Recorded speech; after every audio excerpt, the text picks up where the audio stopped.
Okay, so now you are inquiring, you're making sure that everything is going to be okay before you move in.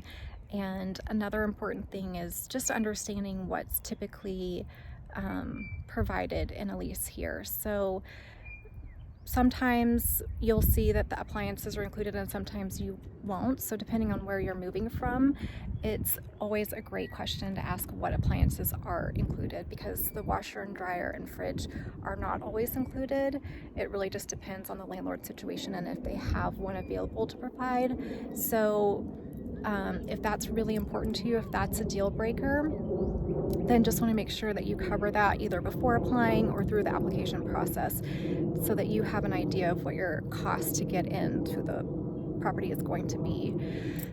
Some other costs that you might have would be the deposit. We typically see here that the deposit is 1 month's rent, and then you also have pet deposits in addition to that. So a lot of times you'll see the pet deposit is per pet, and then there might be a one-time non-refundable fee. There might be a monthly pet rent. So there's all different varieties in the way that those fees can show up in the rental properties here. So those are also great questions to ask and to check the listing for before you get involved. And so we'll touch on service animals, emotional support animals and everything in a future video, but just when you're trying to figure out that cost to entry, just knowing what questions to ask and what fees could be out there. And then in addition, application fees. So once you get comfortable with the idea of applying, understanding that cost of entry as well.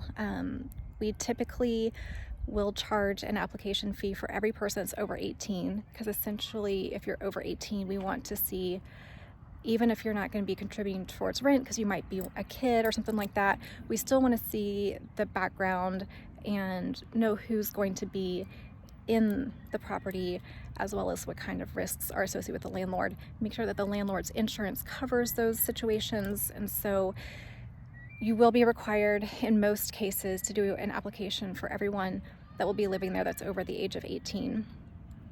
So there will be a fee per person for that.